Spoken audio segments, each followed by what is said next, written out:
Hello बच्चों, आप सभी का लेट्स जॉइन के डी पर स्वागत है।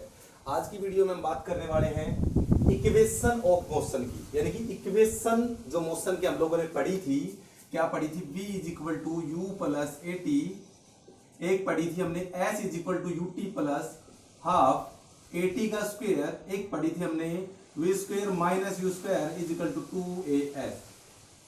Equation of motion first, equation of motion second, equation of motion third, इनको आज ड्राइव करने वाले हैं यूजिंग द कैलकुलस मेथड, या आप बोल सकते हैं इंटीग्रेशन मेथड भी। तो सबसे पहले ये तीन बेसिक इक्वेशन है, क्लास 9th में हमने डिस्कस करी थी। तो अगर v का मतलब पूछा जाए तो बोला जाए तो आपको याद होना चाहिए फाइनल वेलोसिटी, बिल्कुल फाइनल वेलोसिटी। अगर u पूछा जाए तो u होता है आपका इनिशियल वेलोसिटी, क्या बोलेंगे इसको? Initial velocity. अगर आपसे a पूछा जाए तो बोलेंगे एक्सेलरेशन, क्या बोलेंगे भी? एक्सेलरेशन। अगर आपसे t पूछा जाए तो बोला जाएगा टाइम, या हम बोल सकते हैं time period of the acceleration, यानी कि जब बॉडी मूव कर रही है, जब उस पर फोर्स लगा तब तक का टाइम। उसके बाद में s पूछा जाए तो डिस्प्लेसमेंट, कई बच्चे डिस्टेंस बोल देते हैं तो आंसर रहेगा इसका डिस्प्लेसमेंट। हमें यहाँ पे s का क्या मतलब है? डिस्प्लेसमेंट भाई। तो s का हो गया डिस्प्लेसमेंट। ये चार टर्म उसके अलावा है नहीं, ut हमने ऊपर बता दी है, a बता दी है, सब कुछ ओके है। ये चार टर्म हमें पता होने चाहिए। v मतलब फाइनल वेलोसिटी, u का मतलब होता है इनिशियल वेलोसिटी, a का मतलब होता है एक्सेलरेशन, t का मतलब होता है टाइम, और s का मतलब होता है डिस्प्लेसमेंट। अब हम करने वाले हैं इंटीग्रेशन मेथड। तो इंटीग्रेशन जिन बच्चों ने नहीं देखा है, हमने वीडियो बना रखी क्लास 11th चैप्टर 0 करके वीडियो बना रखी है मैथमेटिक टूल्स की, जिसमें हमने इंटीग्रल कैलकुलस और डिफरेंशियल कैलकुलस को बिल्कुल बारीकी से समझाया है, इंटीग्रेशन को भी समझाया है। तो वहां आप जाके एक बार इंटीग्रल कैलकुलस जरूर पढ़ लेना, अदरवाइज ये चीज समझ में नहीं आएगी। अगर आप लोगों ने पढ़ रखी है तो चलिए स्टार्ट करते हैं। सबसे पहले नंबर पे अगर हम बात करें तो यहाँ पे हमारी पहली इक्वेशन है। एक बात और बता दो, जो अभी तीन इक्वेशन लिखवाई थे ना, ये सभी किसके लिए है? जब एक्सेलरेशन कांस्टेंट हो। ये याद रखना है कि ये वैलिड रहेगी जब एक्सेलरेशन क्या रहेगा? कांस्टेंट रहेगा। या हम ये कह सकते हैं these equation belong to uniformly accelerated motion, मतलब यूनिफॉर्मली एक्सेलरेटेड मोशन जब होगा तब ये इक्वेशन वैलिड है भाई। समझ रहे हो कि जब एक्सेलरेशन कैसा होगा? यूनिफॉर्म होगा तब तो वैलिड है, अदरवाइज ये वैलिड नहीं है। बात समझ में आ गई होगी। चलिए स्टार्ट करते हैं। तो देखिए भाई, अब क्या है कि हमारा एक्सेलरेशन कांस्टेंट है, इसके लिए कैसे निकालें? तो हम लोगों ने पढ़ा था एक्सेलरेशन का फॉर्मूला, याद होगा आप लोगों को। एक्सेलरेशन का फॉर्मूला होता है चेंज इन वेलोसिटी अपॉन में चेंज इन टाइम। भी क्या बताया? एक्सेलरेशन का फॉर्मूला होता है चेंज इन, डेल्टा लगा ना, चेंज इन वेलोसिटी अपॉन में चेंज इन टाइम। इसको अगर मैं डिफरेंशियल की फॉर्म में लिखूं तो लिखा dv बाई dt। क्या लिखा? dv by dt। इसको लिखा डिफरेंशियल की फॉर्म में, इसको लिखा एक्सेलरेशन। इतनी बात तो आपको समझ में आई होगी। a equal to dv by dt, इसको इंस्टेंटेनियस एक्सेलरेशन भी पढ़ा था। अगर मैं यहाँ पे इसको क्रॉस मल्टीप्लाई कर दूं, अगर मैं इसको क्रॉस मल्टीप्लाई कर दूं कुछ इस प्रकार से, तो ये आ जाएगा a इंटू डी टी। क्या आ जाएगा? a into D T is equal to आ जाएगा भाई dv। क्या आ जाएगा भाई? dv। इतनी बात आपकी समझ में आ रही होगी। क्या पढ़ा हमने? a into D T equal to D V. तो यानी कि अब हमें करना है इसका इंटीग्रेट। तो दोनों साइड में लगाएंगे इंटीग्रेशन। आप लिख देना दोनों साइड में क्या लगाओगे? इंटीग्रेशन। दोनों साइड में इंटीग्रेशन करने के बाद में दूसरी बात आपको याद रखनी है, इंटीग्रेशन का ये सिंबल है और इसके ऊपर हमें एक लिमिट भी चढ़ानी है। क्या लगानी है? लिमिट लगानी है। देखिए लिमिट कैसे लगाएंगे। ये जो डीवी डीएक्स ये होते हैं वेरिएबल। डीवी डीएक्स जिसके आगे भी डी लगा हुआ वो क्या कहलाएगा? वेरिएबल कहलाएगा, और इन्हीं के रेफरेंस में आपको लगेगी लिमिट। तो देखिए सपोज करिए एक बॉडी है और उसको मूव कर रही है विद वेलोसिटी u, बाद में उसी बॉडी का वेलोसिटी हो गई v। जब इसके ऊपर फोर्स लगाया, शुरुआत में इसकी वेलोसिटी रही होगी u और बाद में आ गई इसकी v। अब क्या हुआ कि इसने मान लो यहाँ पे टाइम रहा होगा 0, तो टाइम कितना हो गया? अभी t टाइम हो गया। तो देखिए वेलोसिटी की अगर लिमिट चढ़ाऊं तो पहले क्या थी? u थी, तो यहां लिख देता हूं u, और बाद में हो गई v फाइनल। इसी प्रकार से a का कोई लेना देना नहीं है। मैंने कहा जो वेरिएबल होता है उसकी लिमिट चढ़ेगी, dt की लिमिट चढ़ेगी, तो t के आगे लगाया 0। शुरुआत में टाइम 0 था, बाद में हुआ t। अब आपको पता है मैंने कहा था एक्सेलरेशन कांस्टेंट है। ये इक्वेशन जो भी है सभी एक्सेलरेशन किसके लिए है? ये इक्वेशन जब एक्सेलरेशन क्या हो? कांस्टेंट, या हम बोल सकते हैं यूनिफॉर्मली एक्सेलरेटेड मोशन के लिए। तो मैंने a को लिया बाहर, इंटीग्रेशन करना है 0 से t, किसका? dt, और dv का इंटीग्रेशन करोगे तो कर देंगे, अभी थोड़ी देर रुकिए।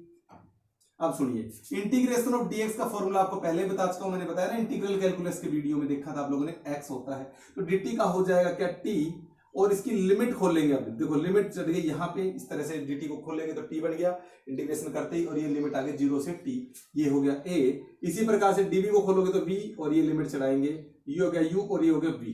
फिर लिमिट को खोलने के लिए ये वाली वैल्यू इसकी जगह रखी जाती है, देखिए ध्यान से, ये वाली वैल्यू इसकी जगह रखी जाती है, और इसी वैल्यू की जगह हमें क्या रखना पड़ता है, दूसरी नीचे वाली वैल्यू भी रखनी पड़ती है, रख दिया। आगे देखिए, इसकी जगह एक बार ये रखूंगा तो v आ जाएगा, इसकी जगह एक बार ये रखूंगा और एक बार ये रखूंगा तो u रख दिया, बीच में निशान आएगा माइनस का। अब a को t से करेंगे तो 80 आ जाएगा और v माइनस का u। बात समझ में आ गई होगी। इसको सोल्व करके आप ऐसे भी लिख सकते हो, क्या लिखोगे, v is equal to minus का इधर आके प्लस का, तो u प्लस 80। बात समझ में आ गई या नहीं आ गई, जल्दी से कमेंट कीजिए। समझ में आया? फुल बिल्कुल इजी तरीके से आपको बता दिया, बिल्कुल स्टेप बाय स्टेप बताया, कोई समस्या आपको नहीं आने देंगे भाई। चलिए सेकंड इक्वेशन पे चलते हैं। तो एक बात आपको, एक फॉर्मूला और याद कर लेना है। एक फॉर्मूला हो गया हमारे लिए a is equal to dv/dt। ये फॉर्मूला आप लोगों ने पढ़ा भी है, याद भी कर लेना इस फॉर्मूले को। इस फॉर्मूले के बिना काम नहीं चलेगा, क्योंकि एक्चुअली में जो इक्वेशन ऑफ मोशन है ना, वो ये है a is equal to dv/dt। ये एक्चुअली में है, ये जो इक्वेशन निकल के आई है ना, ये इसी फॉर्मूले का यूज करके तो निकाला है। तो ये तो हो गई किसकी, इक्वेशन ऑफ मोशन। और ये जो बनी है ना, ये सिर्फ और सिर्फ एक स्पेशल केस के लिए, किसके लिए, जब एक्सेलरेटेड मोशन होगा, यानी कि जब एक्सेलरेशन क्या रहेगी, कांस्टेंट होगा। यूनिफॉर्मली एक्सेलरेटेड मोशन के लिए है, जब आपका एक्सेलरेशन क्या कह सकते हैं, कांस्टेंट होगा, तब वैलिड है, अदरवाइज ये वैलिड ही नहीं है।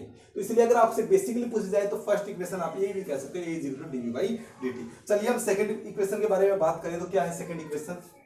इतनी बात आपको समझ में आ गई होगी। चलिए भाई, अच्छा लग रहा हो तो लाइक भी कर देना भाई, है। चलिए दूसरी आपको इक्वेशन याद होगी, क्या है इक्वेशन, सेकंड नंबर पे इक्वेशन होती है हमारी s is equal to ut plus half at का स्क्वायर। इतनी बात आपने को पता है, s is equal to ut plus half at का स्क्वायर। अब ध्यान से समझिए इन बातों को। तो देखिए, हमारे पास डिस्प्लेसमेंट चाहिए, s का मतलब बताया था डिस्प्लेसमेंट, तो हमारे पास एक फॉर्मूला आ जाएगा v is equal to dx/dt, या मैं इसको लिखूं तो वेलोसिटी इज इक्वल टू होता है change in displacement, change in displacement, या मैं लिख देता हूं x लिख दो, s लिख दो, चलो s लिख देता हूं, अपॉन में चेंज इन टाइम। भी क्या लिखेंगे, change in time. Velocity change in displacement upon में चेंज इन टाइम। और वेलोसिटी लिखूंगा तो ये, इसको डिफरेंशियल फॉर्म में लिखूंगा तो क्या हो जाएगा, ds/dt। फिर हम क्या कर सकते हैं, क्रॉस मल्टीप्लाई करेंगे तो ये आ जाएगा v इंटू में dt इज इक्वल टू आ जाएगा ds। फिर हमने क्या करना है, दोबारा से वही क्रॉस मल्टीप्लाई कर लिया ना, अगला स्टेप वही है, इंटीग्रेशन कर दो। अब एक बात समझिए, जो भी हम लिमिट चढ़ाते हैं, मैंने आपको अभी बताया था, लिमिट हमेशा चढ़ेगी तो कहां से कहां तक चढ़ेगी, इस डिफरेंट जो आपका ये वेरिएबल है इसके अकॉर्डिंग। तो मानना हमने शुरुआत में बॉडी थी जिसकी वेलोसिटी थी u, फिर बाद में उसकी वेलोसिटी हो गई v, फोर्स लगने के बाद में टाइम यहाँ पे रहा होगा 0, यहाँ हो गया टाइम t, और यहाँ से चलने के लिए यहाँ तक उसने एक डिस्प्लेसमेंट भी तो कवर करा होगा। जब यहाँ से बॉडी यहाँ गई है तो a पोजिशन से जब बॉडी b पोजिशन पे गई है तो उसने एक डिस्प्लेसमेंट भी कवर करा होगा, डेफिनेटली करा होगा। वेरी इंपॉर्टेंट इक्वेशन है, याद रखना। तो लिमिट कहां से कहां तक, तो मान लो उस टाइम पे जो s था वो 0 था, और उसके बाद में s क्या हो गया, s हो गया, कुछ भी हो गया, 5 मीटर 10 मीटर 50 मीटर, तो डिस्प्लेसमेंट बाद में हो गया, मान लो जो भी है। तो हमने लिमिट चढ़ाई 0 और इधर लिखा s तक चढ़ी, क्लियर। इसी प्रकार से dt टाइम कितना रहा होगा 0 और बाद में कितना रहा होगा t। चलिए बहुत अच्छा। अब एक बात समझिए, s तो बढ़ जाएगा इक्वेशन में, v क्या इस इक्वेशन में है, नहीं है ना, तो कोई बात नहीं, आप इक्वेशन नंबर फर्स्ट याद करिए, v is equal to u plus at।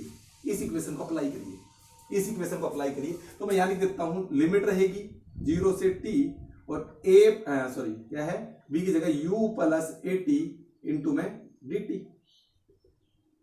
और ये लिमिट 0 से s।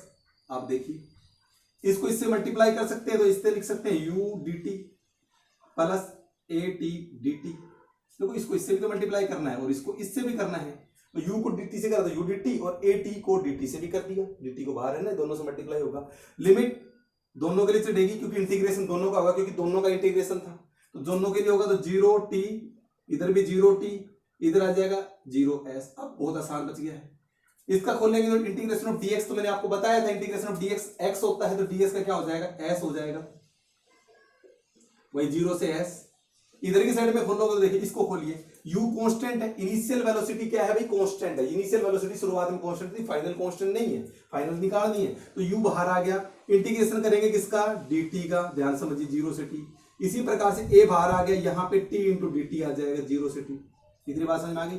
ए आपको पता है कांस्टेंट है, यू भी क्या है कांस्टेंट, बाहर आ गया। अब सुनिए dt का इंटीग्रेशन क्या होता है, मैं यहां लिख देता हूं। देखिए u यहां लिखा, समझ सकते हो इस बात को। dt का इंटीग्रेशन t हो जाएगा, ये लगाया t और कुछ इस प्रकार से लगाया और 0 से लिमिट चढ़ाई t की, प्लस एक्सेलरेशन तो पहले से ही था। अब देखो t into D T, integration किसका t इंटू डी टी, याद करिए एक्सेलरेशन का फॉर्मूला होता था ना, इंटीग्रेशन का x इंटू डी एक्स का फॉर्मूला होता था। इसकी पावर 1 है तो इसकी पावर 1 और 1 कितना हो जाएगा 2 डिवाइड बाई 2, समझ रहे हो, x इंटू डी एक्स। तो इसी प्रकार से t इंटू डी टी की पावर क्या हो जाएगी, t की पावर 2 डिवाइड बाई 2। बात तो समझ में आ गई भाई। इसकी पावर 1 है तो 1 जोड़ देंगे, 1 प्लस 1 आ गया 2 डिवाइड बाई 2। फॉर्मूले से काम चला रहा हूं, कुछ नहीं कर रहा नया। इतनी बात आपकी समझ में आ रही है, बिल्कुल आ रही है तो लाइक भी ठोक दो। और यहां आपको पता है लिमिट को खोलने के लिए s यहां रखेंगे, एक बार 0 रखेंगे, तो एक बार लिखेंगे s और एक बार 0, तो यानी कि इसको हटा देता हूं, s ही आएगा। यहां पे देखिए u और यहां रखना पड़ेगा t, चलो एक बार लिमिट चढ़ा के ऐसे कर देता हूं, फिर बाद में एक साथ ही कर देंगे। t माइनस का 0 आप सभी को पता है, एक बार इसको यहां रखेंगे, एक बार 0 को यहां रखेंगे, बीच में माइनस का निशान आएगा, प्लस a, एक बार आपने लिमिट इसकी भी तो थी 0 से t, तो एक बार इसकी जगह रखेंगे t का स्क्वायर अपॉन में 2 और एक बार रखेंगे 0 का स्क्वायर अपॉन में 2। बात तो समझ में आ रही होगी, बहुत अच्छा। अब सुनिए ध्यान से, लिमिट को खोलिए तो ये हो जाएगा s और ये हो गया 0, इसको यहां यही खोल देता हूं मैं, चलो s माइनस का 0 हो गया ना, लिमिट लगा के खोल दिया तो 0 घटाओ, s ही बच गया यहां से। ये देखो u को t से करोगे तो ut बच गया, u को 0 से करोगे तो 0 घटा दो, प्लस a t का स्क्वायर बाई 2। इक्वेशन आ गई कि नहीं आ गई, बोलो। ये आ गई एस की equation, ut plus half at square. कहने का मतलब ये हुआ कि जो ये इक्वेशन निकल आई है S equal to ut plus half at square, displacement के लिए इक्वेशन थी, लेकिन किसके लिए थी, जब एक्सेलरेशन कांस्टेंट हो या हम कहेंगे यूनिफॉर्मली एक्सेलरेटेड मोशन। और इसको बनाए किससे, इससे ना, तो ये फॉर्मूला भी आप याद कर लेना, डायरेक्ट ds बाई dt भी क्या लिखोगे, ds बाई dt, बिल्कुल याद कर लेना इस बात को भी। v इक्वल टू क्या बताया, ds बाई dt, ये चीज भी आपके लिए याद करने की बात आ गई, v equal to ds by dt, क्योंकि एक्चुअली में इक्वेशन ऑफ मोशन ये निकल के आ रही है। पहली एक इक्वेशन ये बन गई, दूसरी इक्वेशन ये बन गई, एक और बढ़ाने वाला हूं, ठीक है, ये उनसे ड्राइव होके आ रही है, लेकिन ये एक स्पेशल केस के लिए है, ये हर केस के लिए, ये हर जगह वैलिड रहेगी भाई, हर जगह वैलिड रहेगी। चलिए तीसरी इक्वेशन बढ़ाते हैं, इसको करते हैं रेज। चलिए बहुत अच्छा समझ में आ रहा है भाई, तो कोई दिक्कत नहीं है। आज बहुत दिनों बाद में आपको इस प्रकार की वीडियो मिल रही होगी, मुझे पता है। आप लोग सोच रहे होंगे कि सर रोजाना वैसी वीडियो बना देते हो आप लोग, तो भाई देखो प्रॉब्लम थी क्योंकि लाइट लूटरिंग का अपने पास सेटअप नहीं है, पैसा नहीं है ना, इसलिए, नहीं तो मैं वही बनाता, ये जो ऐसी वीडियो बनाता। देखिए थर्ड इक्वेशन कहते हैं v का स्क्वायर माइनस u का square is equal to 2as। बहुत अच्छा। थर्ड इक्वेशन कहते हैं v का स्क्वायर माइनस u का square is equal to 2as, मतलब डिस्प्लेसमेंट है ना, वेरी गुड। तो सबसे पहले इस चीज को लाने के लिए मेरे पास वेलोसिटी भी रहेगी, एक्सेलरेशन भी होगा, टाइम नहीं होगा। क्या नहीं होगा, टाइम नहीं होगा, लेकिन इस इक्वेशन में पहले वाले में टाइम है। देखिए इसको मैं हटाता हूं, कैसे हटाता हूं, तो एक्सेलरेशन का फॉर्मूला तो आपको पता है, dv बाई dt होता है। हमने पहली इक्वेशन इसी से निकाली थी, याद करिए, पहली equation a is equal to dv by dt से निकाली थी। लेकिन इसमें तो कहीं टाइम है नहीं, तो टाइम कटाना पड़ेगा, सिंपल सी बात है। हमें क्या करना पड़ेगा, टाइम को हटाना पड़ेगा। अब टाइम को कैसे हटाएंगे, तो मैं क्या करता हूं, सेकंड इक्वेशन में s आ जाता है ना, ये रहा s, तो मैं एक बार दिमाग लगाता हूं, थोड़ा सा कॉम्प्लिकेशन में ध्यान देना, ds से मल्टीप्लाई कर देता हूं, ds से डिवाइड कर देता हूं। समझ में आया? मैंने क्या करा, सबसे पहले एक इक्वेशन ली, क्या थी इक्वेशन, dv बाई dt थी। फिर मैंने अगले स्टेप में क्या करा, उस इक्वेशन को, पहली वाली इक्वेशन को ds से क्या कर दिया, मल्टीप्लाई भी कर दिया और डिवाइड भी कर दिया। ठीक है भाई, ds से मल्टीप्लाई भी कर दिया और डिवाइड भी कर दिया। बात समझ में आ गई, मल्टीप्लाई और डिवाइड दोनों चीज हो गई। तो अब देखिए इसको थोड़ा सा मैं इंटरचेंज करूंगा, इधर उधर करूंगा। देखिए अब ध्यान से समझिए, एक फॉर्मूला बनाने के लिए a, ये रहा हमने dv, और इस ds को मैंने इधर ले आया, पोजीशन इंटरचेंज कर रहा हूं, ds इधर आ गया, मल्टीप्लाई में ds बाई dt। अब तो आप समझ में आ गया होगा ds बाई dt किसका फॉर्मूला होता है, ds बाई dt होता है v का। ये किसका फॉर्मूला बन गया, ये वाला v का, क्योंकि हम जानते हैं कि ds बाई dt किसका फॉर्मूला होता है, v का फॉर्मूला होता है। इसीलिए मैंने क्या करा, जो फर्स्ट इक्वेशन जो हमने बनाई थी एक्सेलरेशन का, जिससे पहली इक्वेशन बनाई थी, उसी इक्वेशन को उतारना है और उसको किससे मल्टीप्लाई करना है, ds से मल्टीप्लाई भी करना, ds से डिवाइड भी कर देना है। इस हिसाब से करा के अगर हम काटते तो वही इक्वेशन बचती है। समझ रहे हो ना, इस लॉजिक को लगाना है और हमारे पास एक फॉर्मूला निकल के आएगा एक्सेलरेशन का, क्या, v into dv by ds। मैं इसकी जगह v लिखूंगा, आगे पीछे कैसे भी लिख सकते हैं। तो हमारे पास एक इक्वेशन निकल के आएगी, थर्ड इक्वेशन, जो हर जगह वैलिड होगी। जो हर जगह वैलिड होगी, ये मैंने कह रखा है ये हर जगह वैलिड नहीं होती है, ये सिर्फ एक्सेलरेटेड मोशन के लिए, आप कह सकते हैं एक्सेलरेशन कांस्टेंट उसके लिए होती है, यूनिफॉर्मली एक्सेलरेटेड मोशन के लिए होती है। तो ये देखिए, तो हमने एक इक्वेशन और बना ली, ये देखिए v dv बाई ds, ये इक्वेशन भी आप डायरेक्ट याद कर लो, a v into dv by ds। इतनी बात आपको समझ में आ गई। चलिए अब आपको डायरेक्टली अगर आपको थर्ड इक्वेशन निकालनी होती है तो यहां से सोल्व कर देते। अगर आपको ये याद होती, मैंने तो आपको बनाना सिखा दिया, अगर मान लो आपको याद है तो आप डायरेक्ट ये याद रखिए a is equal to v into dv by ds। अगर ये याद है तो डायरेक्टली यहीं से शुरू करिए ना, फिर इतना लफड़ा क्यों करना है, बनाना आ गया ना आपको, सीख लो, कोई दिक्कत नहीं। चलिए क्रॉस मल्टीप्लाई करते हैं, यहां से स्टार्ट कर रहे हैं हम लोग, तो a into D S is equal to v into dv।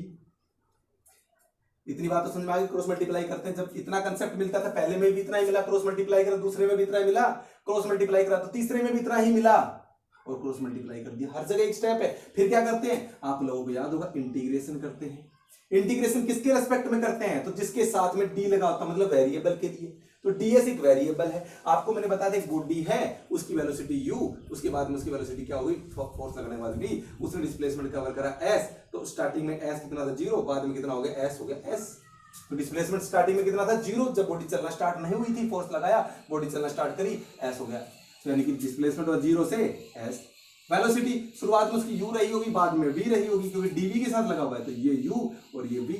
एक कांस्टेंट है, बाहर निकाल दो, इसका इंटीग्रेशन हो जाएगा s और 0 से s। इसी प्रकार से अब बात आती है v इंटू dv। अभी तो बताया था integration of x into dx क्या होता है बच्चों, x की पावर बटे में 2 है ना, क्योंकि इसकी पावर 1, तो 1 में एक जोड़ेंगे 2 बटे में 2, ये फॉर्मूला होता है। तो इसकी पावर भी 1 है, तो मैं लिख सकता हूं v की पावर 2/2, वेरी गुड, और ये u by v, very good, समझ में आ रहा है। चलिए बहुत अच्छा।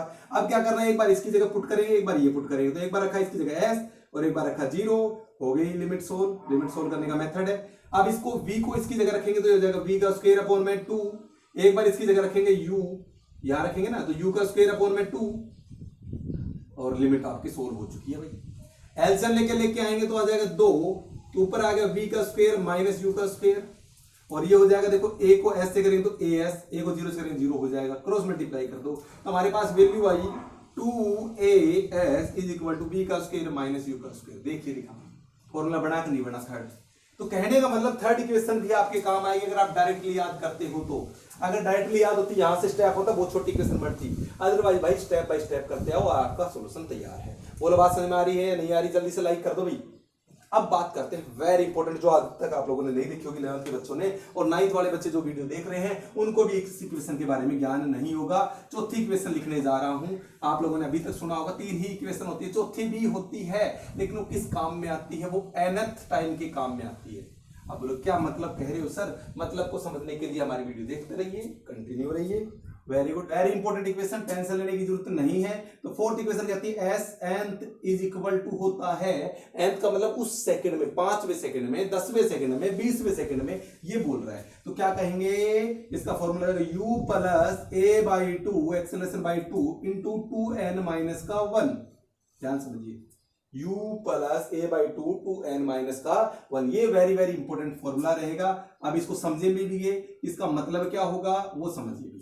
देखिए मान लो सपोज करो कि आप एक बॉडी है यहां पे, यहां, ठीक है, वो चलती है, मान लो यहां गई, 15 सेकंड में वो यहां पहुंची, कितनी देर में पहुंची, यहां 15 सेकंड में वो बॉडी यहां पहुंची, 15 सेकंड में। टाइम कितना लिया, 15 सेकंड, कितना लिया, 15 सेकंड लिया भाई, कितना सेकंड लिया, 15 सेकंड में वहां पहुंची। उसने कुछ डिस्प्लेसमेंट कवर करी होगी, आप सभी को पता है, s का इक्वल टू का फॉर्मूला था u t plus half a t का स्क्वायर। इनिशियल वेलोसिटी मान लो उसकी रही होगी, मान लो 2 रही होगी, जो भी रही होगी, टाइम आपको बताते हैं 15 सेकंड, एक्सेलरेशन आपको बता दूं, वैल्यू निकाल दोगे, बिल्कुल निकाल दोगे। तो जो भी उसने डिस्प्लेसमेंट कवर करा, मान लो उसने डिस्प्लेसमेंट कवर करा 200 मीटर का, क्या करा, 200 मीटर का डिस्प्लेसमेंट कवर करा, कितनी देर बाद में, टाइम 15 सेकंड के बाद में 200 मीटर का उसने डिस्टेंस कवर करी, वेरी गुड। अब मैं मेरे को निकालना है 15वें सेकंड, मुझे निकालना क्या इसमें कि 15वें सेकंड में 15वें, या इसके आगे टीएस लगा सकते हो, 50th सेकंड में कितना कवर करा ना, 15वें सेकंड में, तो 15 सेकंड में इतना डिस्टेंस कवर हुआ। अब मैं पूछता हूं 14वें सेकंड में कितना करा, तो ये लिया टाइम जब 14 सेकंड हुआ होगा, टाइम जब 14 सेकंड हुआ होगा, तो मान लेते हैं उसने 280 मीटर कवर करा, कितना कवर करा 280। जैसे आप गए यहाँ से चल के, यहाँ से आपने 1 मिनट में आपने 100, पहले इसको समझा देता हूँ, टी कितना है 14 ना, तो इसने करा 280। तो मैं बोलना चाहता हूँ 15वें सेकंड में कितना करा, देखो 14 सेकंड में कितना करा 280, 15 में कितना 200, तो 15वें सेकंड में कितना करा, तो आपने कहा जी सर 200 में से 280 घटा दे, 15वें सेकंड का अपने आप निकल जाएगा। 180 करना भाई, यहाँ पे बड़ा कर देना 180, तो कितना आ जाएगा भैया 20 आ जाएगा आंसर। समझ रहे इस बात को, कितना आएगा 20 आएगा, क्योंकि आपने अगले 15वें सेकंड में तो क्या करा आपने कि ऐसे कौन से में 15वें में से क्या करा ऐसे 14 घटा दिया, एक फालतू वाले में से उससे एक कम वाले घटा दिया, तो 1 सेकंड का निकल के आगे लास्ट बढ़ेगा। तो इसको मैं अगर मुझे nth का निकालना होता है nth का, तो मैं क्या करूंगा Sn फाइनल वाला हो गया ना, आप लोगों ने एपी पढ़ी है, तो Sn उसमें से किसको माइनस कर दोगे Sn-1। दोबारा समझिए, मान लो कि आपको जाना है, आप 1 घंटे में 2 किलोमीटर की दूरी तय करते हो, कितनी देर में 1 घंटे में 1 आवर में, सपोज करो आपने 20 किलोमीटर की दूरी तय करी, ये मान लो आप, बिल्कुल इजी लैंग्वेज, यानी कि 60 मिनट में, क्या कह सकता हूं 60 मिनट में आपने कितनी करी 200 मीटर 20 किलोमीटर की दूरी तय करी। अब मैं आपसे पूछ रहा था कि 60वें मिनट में 60th मिनट में आपने कितनी दूरी तय करी, तो आप बोलोगे सर 59 में हमने करी थी 19 किलोमीटर।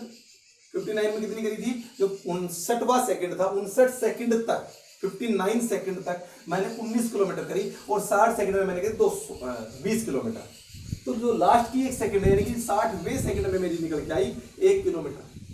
तो मतलब मैक्सिमम वाला जो फाइनल जो आपने डिस्प्लेसमेंट करा उससे 1 सेकंड कम या 1 मिनट कम का घटा दोगे, तो उस मिनट का या उस सेकंड का आंसर आ जाएगा। समझ में आ गया होगा ये कंसेप्ट, ये आपका कंसेप्ट याद रखना है। एपी में भी हमने पढ़ा है, अर्थमेटिक प्रोग्रेशन में भी ये कंसेप्ट हमने पढ़ा था, ठीक है भाई। तो चलिए अब हमारे पास फॉर्मूला हमारे पास तैयार है, निकालने के लिए शुरू करते हैं। एन क्या है यहाँ पे, टाइम है भाई, एन क्या है यहाँ पे, टाइम है, तो याद रखना है एन क्या है यहाँ पे, टाइम है। अब चलते हैं, देखिए बहुत आसान है। तो हमें nth टाइम के लिए जब भी निकालना हो तो कैसे निकालेंगे, n टाइम तक का डिस्प्लेसमेंट निकाल लेंगे, और उसमें से एक टाइम कम कर देना है, मिनट में है तो मिनट कम कर दो, सेकंड में तो सेकंड कम कर दो, और वो वाले सेकंड की निकल जाएगी। मान लो आपको 50वें सेकंड की निकालने, किसकी निकालने 50वें सेकंड में निकालने है, तो क्या करा आपने 50 सेकंड तक का डिस्प्लेसमेंट और 49 सेकंड तक का डिस्प्लेसमेंट निकाला, और 50 सेकंड में जितना डिस्प्लेसमेंट हुआ उसमें से 49 सेकंड तक जितना डिस्प्लेसमेंट हुआ उसको क्या कर दो, घटा दोगे, तो लास्ट वाले 1 सेकंड का आ जाएगा, 50वें सेकंड का आ जाएगा। देखिए अब बड़ा आसानी से समझेंगे, फॉर्मूला लगाइए, एस इजिकल टू होता है you T plus half A T square. तो समझ में आ गया, एन सेकंड में निकालना है तो एस लिख दूंगा एन, और यू टाइम कितना दे रखा हमारे पास एन प्लस 1/2 ए टी की जगह लिखेंगे एन का स्क्वायर, इक्वेशन नंबर फर्स्ट। फिर मुझे एक कम करना पड़ेगा भाई, जो भी टाइम होगा उसी का अकॉर्डिंग तो निकालना पड़ेगा, 5 होता तो 5 रखता। अब मुझे उससे एक कम यानी कि 4 वाले का निकालना पड़ेगा, एक कम कर लो, तो ये हो जाएगा यू एन माइनस का 1 प्लस 1/2 ए एन माइनस 1 का होल स्क्वायर। बात तो समझ में आ गई, बहुत अच्छा। अब मुझे क्या करना है, दोनों को माइनस करना है, तो इतना ही तो काम करना है, एन थे इज इक्वल टू हो जाएगा एस एन में से क्या करना है, एस एन माइनस 1 को घटाना है। देखिए सोल्व करिए, यू एन प्लस 1/2, अब तो प्लस माइनस ही करना है, इतना बात ध्यान में आ गई तो आपके, माइनस इसको एक बार ब्रैकेट में रख लेता हूं, इसको इससे मल्टीप्लाई कर देता हूं, ये आ जाएगा यू एन, फिर इसको इससे भी करना पड़ेगा माइनस का U plus 1/2 A N minus 1 को भी खोल देते हैं, एन माइनस 1 को होल स्क्वायर को खोल लेंगे, तो ए का स्क्वायर प्लस 1 का स्क्वायर 1 माइनस का 2 इंटू ए बी है ना, तो ये हो गया भाई।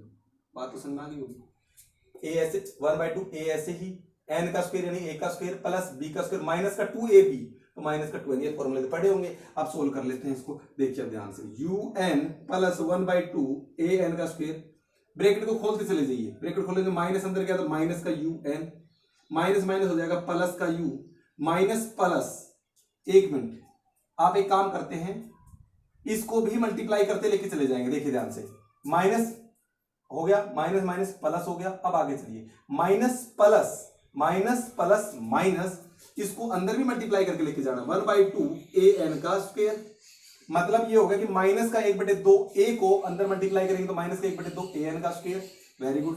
फिर आगे माइनस के 1/2 ए को, क्योंकि देखो इसको हमने अंदर खोला तो माइनस का हो गया, क्या हो गया पूरा का पूरा ये हो गया माइनस का, ये हो गया माइनस का, तो इसको इससे भी मल्टीप्लाई करना है, इसको भी करना है, इससे भी करना है, तो इसको करा दो माइनस का 1/2 ए एन का स्क्वायर आ गया, इसको इससे करेंगे तो आ जाएगा खाली माइनस का 1/2 ए आ जाएगा, फिर इसको माइनस माइनस हो जाएगा प्लस, यानी कि 2 ए एन बाई 2, समझ में आ गया। ए टू ए एन हो गया ना, माइनस और माइनस हो गया प्लस। बात समझ में आ गई होगी, प्लस माइनस का खेल है और कुछ भी नहीं है। यूएन से यूएन गया, वेरी गुड। ए एन के स्क्वायर से ए एन का स्क्वायर गया, वेरी गुड। हमारे पास वैल्यू बच गई यू, इधर से देखो 2 से 2 कट गया, तो क्या आया हमारे पास, यहां मैंने लिखा प्लस का ए एन माइनस का a by two, very good, बहुत अच्छा। भाई ये चीज बची है, देखो u ये रहा, प्लस को मैं आगे ले आया, माइनस को पीछे धकेल दिया, कोई दिक्कत नहीं, हमें फॉर्मूला ये वाला बनाना है। अब मैं क्या करता हूँ, ध्यान से समझिए, मैं क्या करता हूँ, a को कॉमन ले लेता हूँ, यहां से क्या लेता हूँ, a को कॉमन ले लेता हूँ। तो यह लिया a को कॉमन, a को लिया कॉमन, यहां बच गया सिर्फ n, यहां बच गया 1/2। समझ में आ गई? क्या करा मैंने, यहां से a को कॉमन लिया तो यहां से भी a गया, तो यहां बच गया ओनली n और यहां बच गया 1/2, वेरी गुड, बहुत अच्छा। अब ले लो एलसीएम, यहां से एलसीएम लेंगे तो 2 आ जाएगा नीचे, 2 एलसीएम आ जाएगा तो ये हो जाएगा 2n माइनस का 1 और u प्लस a, ये आपका चला ही आ रहा है S nth S nth S nth S nth. बात समझ में आ गई? बहुत अच्छा। 2 को बाहर भी ला सकते हैं, अब तो दोनों को नीचे बाहर आ जाएगा, तो इसको मैं ऐसे भी लिख सकता हूं, क्या लिख सकता हूं, S nth is equal to U plus A by two into 2n minus 1। यही तो फॉर्मूला निकालना था, u plus A by two 2n minus 1। ये थी 4 इक्वेशन। मेरे हिसाब से आप सभी को समझ में आ गई होगी। फिर भी कोई डाउट रहे तो क्या करना है, तो आपको दोबारा से वीडियो को प्ले करना और देख लेना है, बिल्कुल इजी तरीके से आपको समझा दी गई है। दूसरी बात यह है, जिन बच्चों ने डिफरेंशिएशन इंटीग्रेशन नहीं देखा वो देखिए, इसके बाद में एक टॉपिक आएगा वेरी इंटरेस्टिंग, मिलते हैं उस वीडियो में, वहां पे पढ़ाएंगे आपको। ठीक है भाई, चलिए, थैंक यू।